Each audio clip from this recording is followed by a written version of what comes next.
Steve, wonderful to see you again. Thank you. This conflict's not just a military one, is it? It's an economic war. If you agree with me, how did we end up here?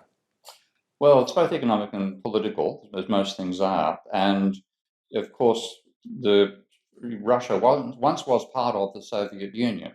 And we know that the political contest between capitalism and socialism was played out between America and what we now call Russia for 70 or so years. And the failure of the Soviet system is probably best explained by the recently deceased Hungarian economist János Kornai.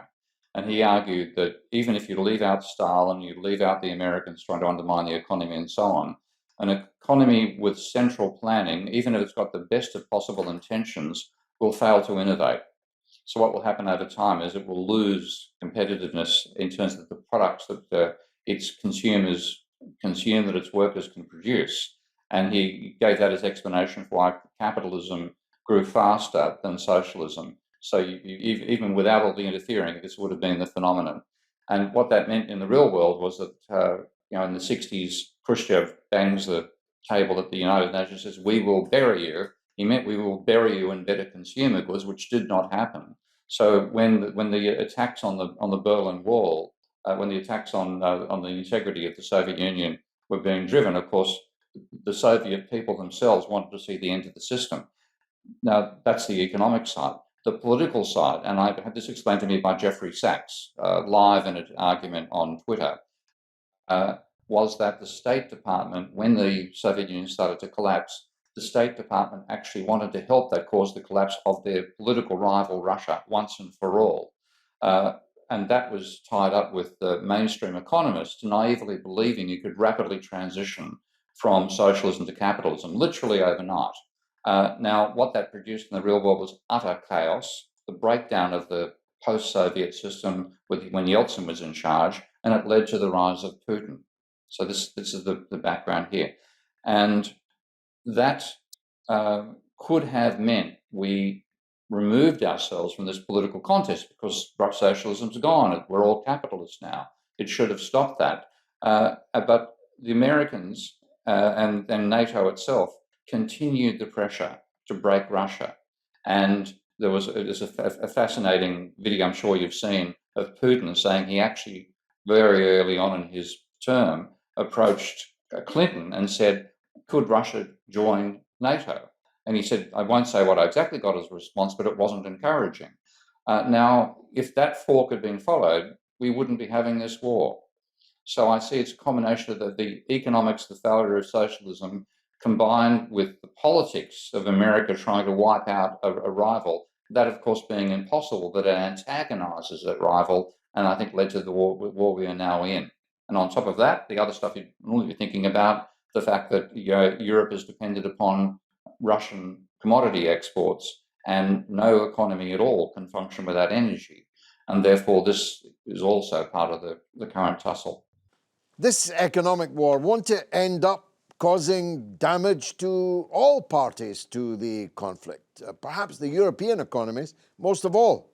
Oh, it does. I mean, this is why when you look at the sanctions which Europe took out against Russia, those sanctions excluded energy.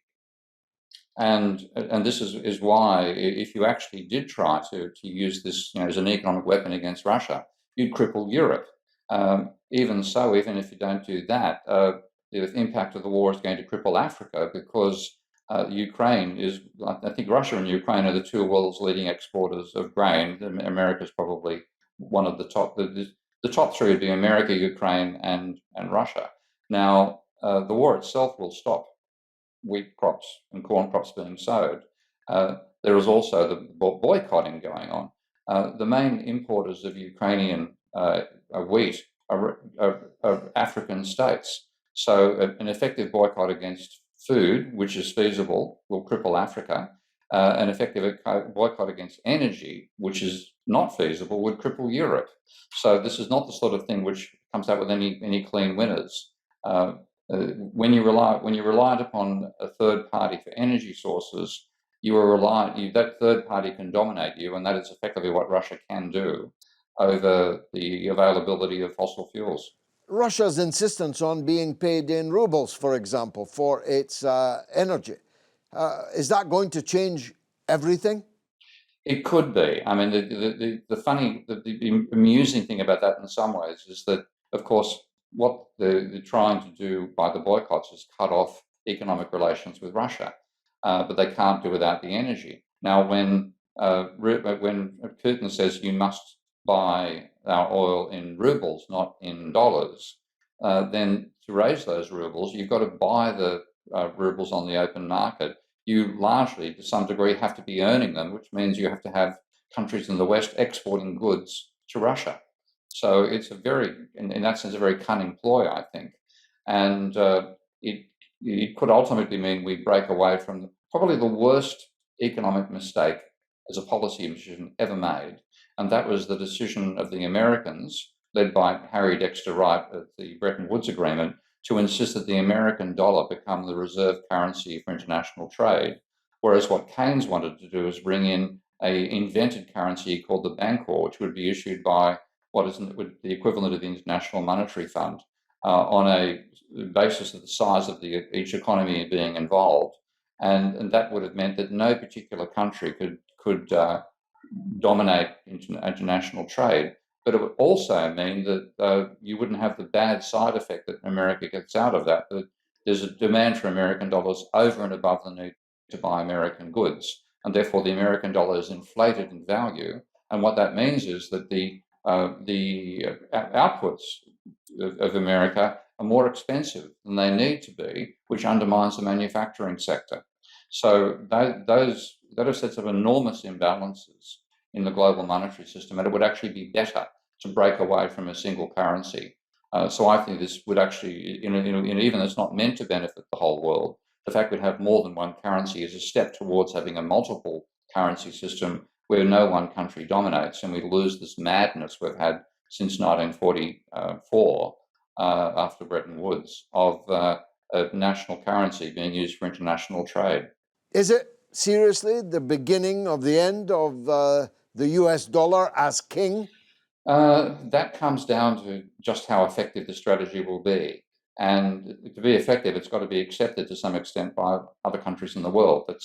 So we have the SWIFT system for international trade in the American dollar, for example, and countries are part of that. The central banks of countries are part of that. Will that same thing happen with the other system? We don't know. So it could be, and that would be a silver lining in the dark cloud of the Ukraine war. But there's no guarantee that will happen in the real world.